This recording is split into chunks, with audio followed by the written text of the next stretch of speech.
Isang mapagpalang araw sa ating lahat. Ako muli si Teacher Jen, ang guro nyo sa araw na ito. Ating tatalakayin ang Aralin 2 sa Edukasyon sa Pagpapakatao 5. Mga pinagkukunang impormasyon, nakabubuti o nakasasama. Para sa mag-aaral, ang video lesson na ito ay ginawa bilang tugon sa iyong pangangailangan. Layunin nitong matulungan ka sa iyong pag-aaral habang wala ka sa loob ng silid-aralan. Hangad din itong madulutan ka ng mga makabuluhang oportunidad sa pagkatuto. Kung sakaling ikaw ay mahirapang sagutin ang mga gawain sa iyong module, huwag mag-alinlangan konsultahin ang inyong guro o tagapagdaloy. Maaari ka rin humingi ng tulong kay nanay o kay tatay o sa nakatatanda mong kapatid o sino man sa iyong mga kasama sa bahay na mas nakatatanda sa iyo. Laging itanim sa iyong isipan na hindi ka nag-iisa. Umaasa kami sa pamamagitan ng video lesson na ito, makararanas ka ng makahulugang pagkatuto at makakakuha ka ng malalim na pangunawa sa kaugnay na mga kompetensi. Kaya mo ito! Sa panahon ngayon, maraming mga balitang lumalabas mula sa dyaryo, radyo, magazine, telebisyon, pelikula at internet.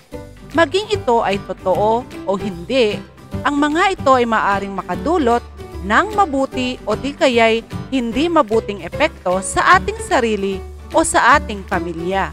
Kung papaano natin maiiwasan ang mga masamang epekto nito ay kung marunong tayong magsuri ng balita. Ang pagsusuri ay makakatulong upang maiwasan natin ang di mabuting dulot nito sa ating mga damdamin at kalooban. At pagkatapos ng ating aralin, kayo ay inaasahan na nakakasuri ng mabuti at di mabuting maidudulot sa sarili at miyembro ng pamilya ang anumang babasahin, napakinggan at napanood sa dyaryo, radyo, telebisyon, pelikula o internet.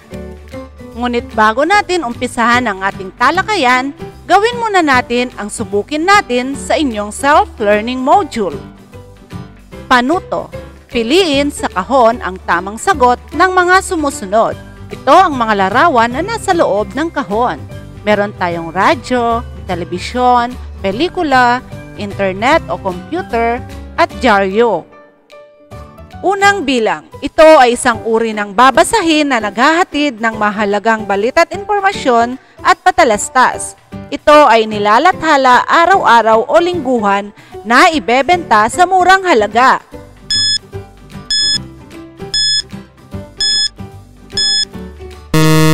Ang tamang sagot ay dyaryo. Kalawang bilang, ito ay isang teknolohiya na pinagkukuhanan ng balita sa pamamagitan ng modulating ng electromagnetic wave na may frequency.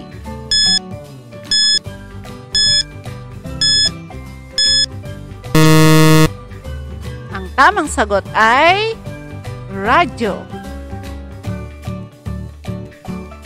Ikatlong bilang, ito ay isang sistemang telekomunikasyon para sa pagpapahayag at pagtanggap ng mga gumagalaw na mga larawan at tunog sa kalayuan.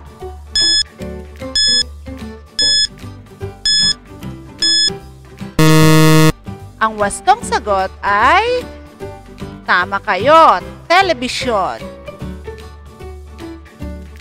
Ikaapat na bilang, ito ay isang malawakang computer networking na ginagamit sa buong mundo.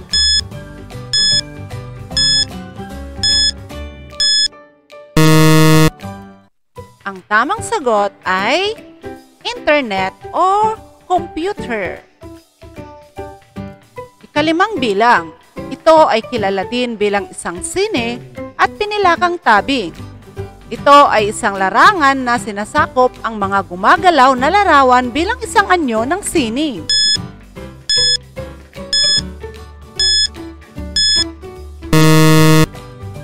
Ang tamang sagot ay pelikula.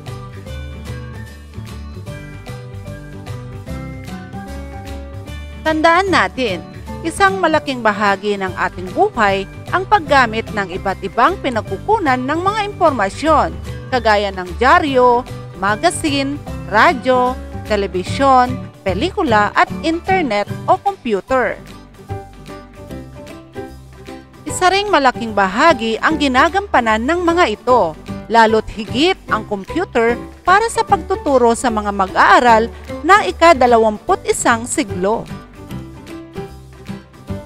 Ito ang mga pangunahin nating pinagkukunan ng iba't ibang kaalaman at impormasyong kinakailangan sa ating pang-araw-araw na pamumuhay.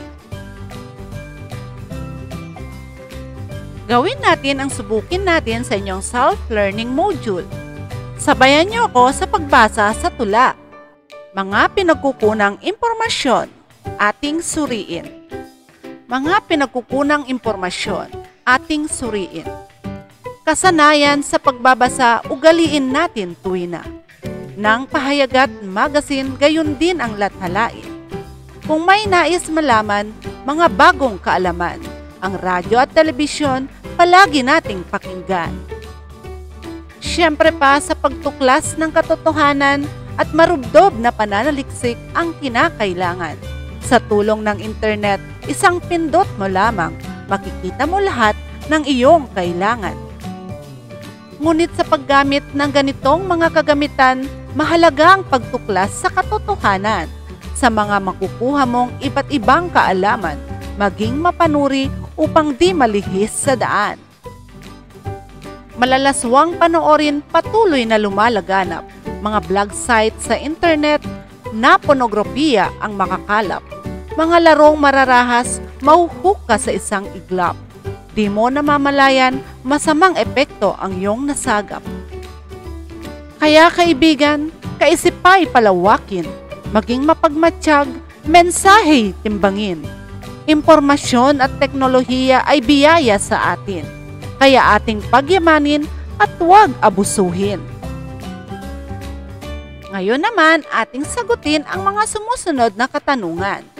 Unang bilang, tungkol saan ang iyong nabasang tula? Pangalawa, ano-ano ang pinagkukunang impormasyong nabanggit sa tula?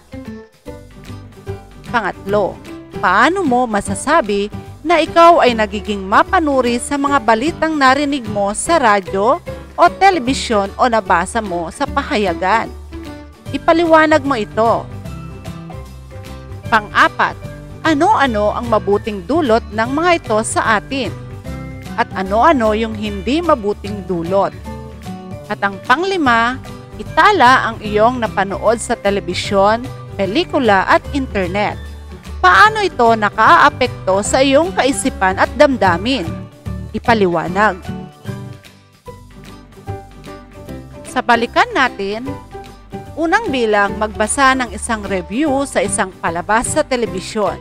Maaring tungkol sa isang game show, sa balita at isang katatawanan. Sumulat ng 3 pangungusap tungkol sa review na nabasa. At ang pangalawa, pumili na isang magandang patalastas sa TV. Iulat ang aral na napulot dito. Sa gawaing tuklasin natin, isulat sa kahon ang mga balitang iyong napakinggan sa radyo o napanood sa telebisyon o nabasa sa isang pahayagan.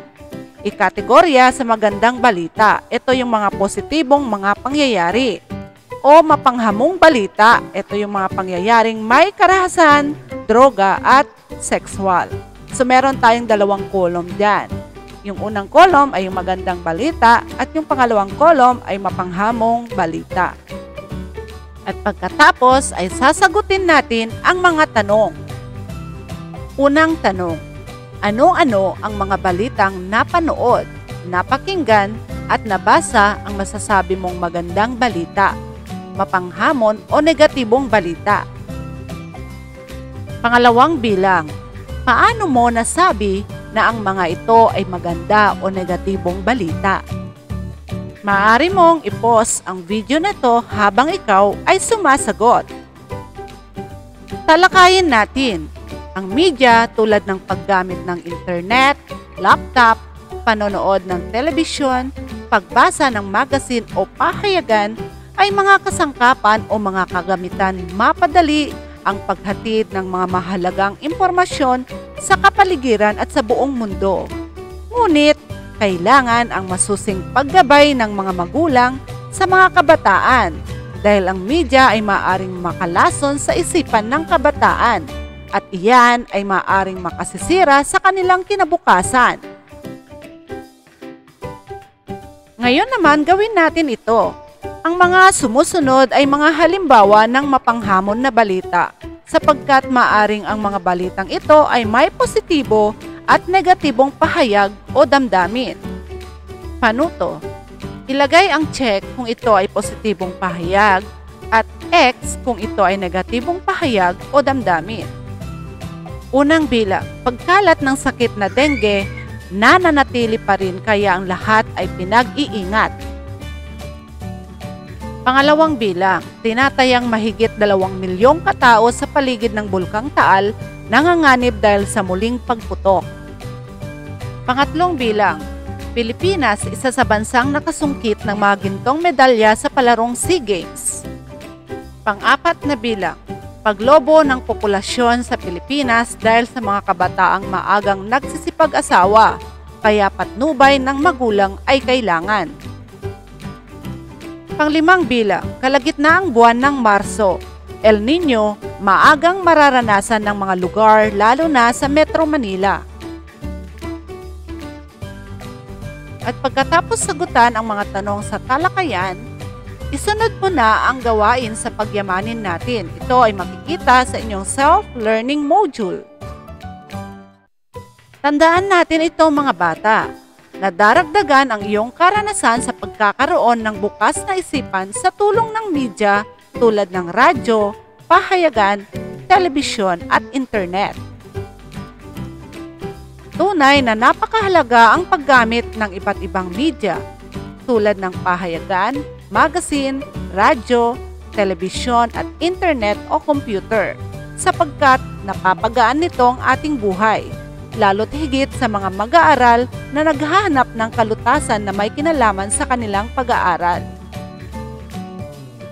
Sa pamamagitan ng mga ito, napapadali ang ating mga gawain at natututo rin ang mga mag-aaral na mapalawak ang kaalaman sa larangan anumang disiplina. Malaki ang epekto ng media sa atin. Subalit, hindi lahat ng ating nababasa at napapanood dito ay tama at totoo. Kailangang maging mapanuri sa mga binabasa, pinakikinggan, pinapanood at pinupuntang sites sa internet dahil marami rin sa mga ito ay nagdudulot ng karahasan at kalaswaan na maaring makapinsala sa ating sarili at pamilya. Masasabi nating malaki ang naitutulong ng mga media at teknolohiya sa pag-unlad ng iba't ibang aspeto ng kaalaman at edukasyon. Ngunit dapat din nating pakaisipin na nararapat lamang na gamitin natin ito ng tama. Huwag nating hayaan na abusuhin ang ating sarili ng teknolohiya na maaaring makapagdulot sa atin ng negatibong epekto kapag hindi ginamit sa tamang paraan. Maging mapanuri at mapagsiyasat sa mga bagay na nakagugulo, dala ng mga ito para na rin sa ating kapakanan at ng ating pamilya. Ayan, oras na ng pagsagot sa mga gawain sa inyong self-learning module. Gawin mo ang isabuhay natin, tayahin natin, at gawin natin. Magaling! Tagumpay mong naipakita ang pagmamahal sa katotohanan at mapanuring pag-iisip. Paalam! Ito muli si Teacher Jen na nagsasabing ang nakukuha nating iba't ibang uri ng impormasyon sa media, babasahin ay maaari nating gawing batayan upang malaman kung ano ang totoo o hindi. Ang tamang pakikinig at pagbabasa ng mga impormasyon ay ginagawa sa pamamagitan ng pagtatanong sa mga mas nakakaalam sa atin. Bilang isang mag-aaral, kailangan mo ang mga impormasyong makakatulong palawakin ang iyong kaalaman tungkol sa mga bagay-bagay. upang ikaw ay makasali sa mga talakayang may katuturan sa loob ng paaralan, sa bahay at sa pamayanan. Kung mayroong masamang balitang narinig o nabasa, huwag agad itong paniwalaan at huwag agad ipagkalat kahit kanino. Bagkus, suriin at alamin ang katotohanan. Paalam!